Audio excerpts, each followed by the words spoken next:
Saludos, mi nombre es Simón Luker Froyet y junto con mi compañera Daimari Colmenares vamos a abordar el tema impactos asociados a la truchicultura en los Andes venezolanos sobre el componente biológico ecológico.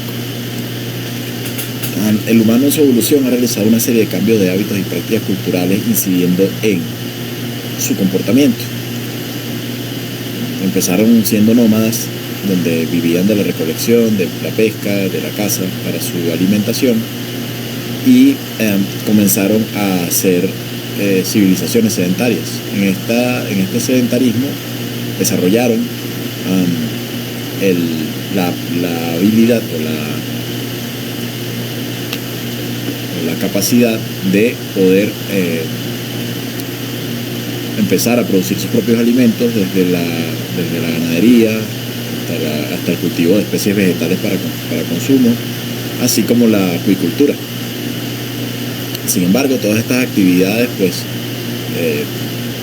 algunas civilizaciones, no todas,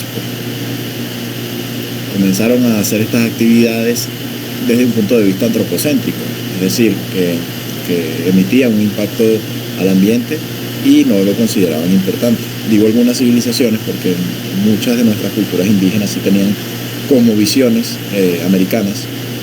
Nuestras culturas indígenas americanas tenían como visiones que, siempre buscaban preservar o impactar lo menos posible al ambiente. En la actualidad, la pesca tiene menos oferta en la naturaleza debido a una sobreexplotación a nivel industrial. Bien es sabido que hay una población excesiva de humanos en el mundo y esto requiere grandes cantidades de alimentos. Sin embargo, la forma en la que se recolecta este alimento puede no ser sostenible y además está mal distribuida porque sigue habiendo hambruna en el planeta. Entonces, esto ha provocado una disminución de las poblaciones de peces en el mar bastante considerable. Aunado a esto, la contaminación relacionada a las actividades antrópicas, como la más famosa es los microplásticos en el mar, entre otras, derrames petroleros, etcétera. Pero sobre los microplásticos es bueno hacer una observación acá. Se han descubierto peces que viven en profundidades muy bajas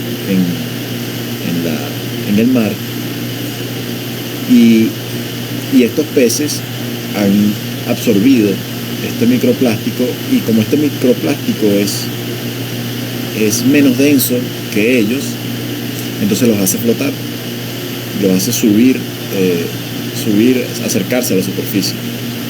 Y muchos de estos peces, por cambio de presión, mueren por efecto de estos microplásticos. Era una anécdota solamente que quería agregar. De todas maneras, es un efecto que está ocurriendo en todos los peces, y la cantidad de microplásticos dentro de los peces es alarmante. Ahora bien, esta misma sobreexplotación y falta, falta de oferta de estos peces de mar ha hecho que se empiece a practicar más la acuicultura. Y en nuestro caso, que estamos hablando de la truchicultura, es un tipo de acuicultura para criar truchas, las truchas arcoíris. Pero como se ve desde un punto antropocéntrico, puede emitir ciertos impactos al ambiente, los cuales podríamos mencionar, entre otros, escape de especies exóticas, emisión de residuos orgánicos y agentes químicos. Además, requiere grandes inversiones energéticas que ponen en duda la sostenibilidad de este sector. Y entonces, en este sentido, nosotros vamos a presentar cuáles son los impactos generados sobre el componente biológico ecológico. Otra cosa que quería mencionar acá es que la truchicultura aporta grandes beneficios proteicos, de proteína de buena calidad, a poblaciones que están lejos de las costas y consumen pocas cantidades de peces. La historia de la truchicultura en Venezuela. En 1930 se introdujeron 100.000 embriones de trucha arcoíris, de Ornithorhynchus micis, trucha arroyo, salmo truta y carpas. Cyprinus carpio en el estado Aragua.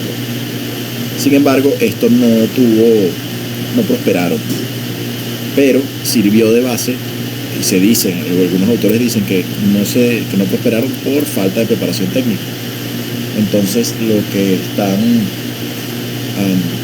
lo que hicieron fue mejorar estas condiciones de recepción para el 1940 1941, y se introdujo la trucha arcoíris nuevamente y se pudo obtener las primeras crías nacidas en Namucuy, estado Mérida.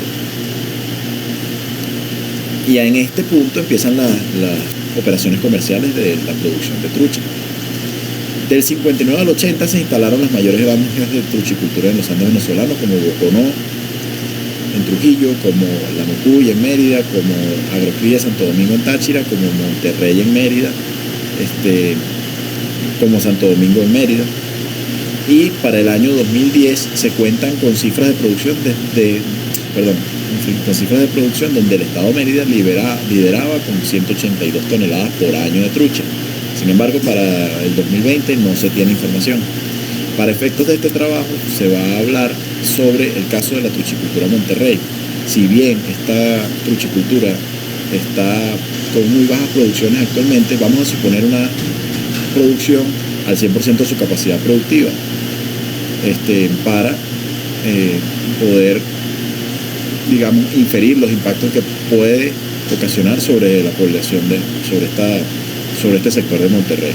Ella está ubicada en la microcuenca Monterrey, dentro del Mucujún, dentro de la cuenca del Mucujún. Y bueno, su importancia es que es afluente al río Mucujún, que es el principal digamos, aporte de agua a la ciudad de Mérida. Con respecto a las actividades inherentes de la producción de la trucha, se deben cumplir una serie de etapas para completar el ciclo de la cosecha de la trucha. Precisamente como la actividad de truchicultura se da en una granja de truchas, estas etapas no se dan de forma natural, sino que deben ser asistidas por los seres humanos. En este caso, el ciclo comienza desde la siembra, donde es importante considerar los ciclos de reproducción de las truchas, que son anuales. En el caso de los machos, alcanzan la madurez sexual a los 15 o 18 meses, mientras que en el caso de las hembras necesitan un mínimo de 2 años para su madurez sexual. Luego comienza la fertilización. Para este proceso de fertilización, las hembras y los machos depositan sus productos sexuales, es decir, los espermatozoides, los óvulos libremente en el agua, donde son fecundados. A este proceso se les llama reproducción sexual externa. Como tercer paso de este ciclo, viene la deposición de huevos, donde las truchas no desovan de forma natural, por lo que se hace necesario el desove artificial, utilizando peces reproductores maduros de entre 3 a 4 años de edad para este proceso. Luego comienzan las eclosiones. En esta etapa los huevos son incubados hasta que se alcanza la etapa de huevos embrionados en bandejas de incubación en incubadores de flujo vertical. Con el fin de identificar cuáles son los huevos fertilizados y cuáles no, los criadores suelen someterlos a un shock a fin de retirar los huevos no embrionados y así evitar la infección de los otros huevos con hongos. Seguidamente comienza el alevinaje. En esta etapa los peces emergen del fondo del agua y comienzan su nado en busca de alimentos. En este momento es importante esperar en que un 50% de la población haya emergido en busca de la comida, ya que si la comida se otorga antes de este punto se van a ensuciar las pilas, también provocando hongos, y si se espera demasiado se van a debilitar los alevines. Luego comienza el proceso de engorde. En esta etapa se debe esperar que los peces obtengan un tamaño aproximadamente al comercial, que son entre 30 a 40 centímetros. En este proceso se comienza en estanques pequeños, luego se cambian a estanques de tamaño mediano y a medida que van creciendo se distribuyen en estanques mayores. Este proceso de engorde ocurre generalmente a los 9 meses. Luego, como parte de este ciclo, se debe aplicar el mantenimiento de los estanques o el mantenimiento del cultivo. A los estanques de concreto Su mantenimiento consiste en una limpieza una vez a la semana, en el cual se disminuye el nivel del agua a unos 50 centímetros, con el objetivo de que salgan los desechos acumulados en el fondo de los estanques. Para los estanques de tierra se debe proporcionar una desinfección exponiéndolos al sol por 8 días, una vez al año aproximadamente, después de las cosechas de las truchas.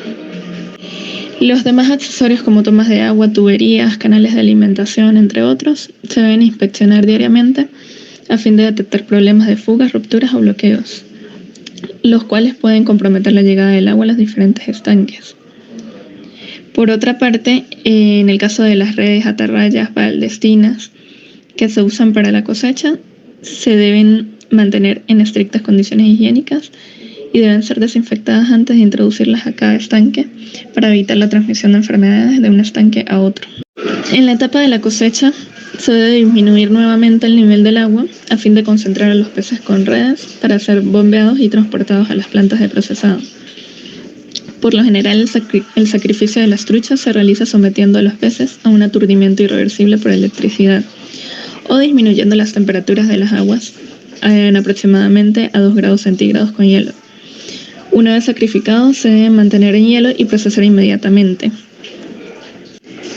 Una vez evaluadas las actividades inherentes a la producción de trucha, y en base a todo esto se formuló una matriz donde se evalúa cuál componente biológico-ecológico, en el caso de la fauna y flora, van a afectar las actividades de la trucha.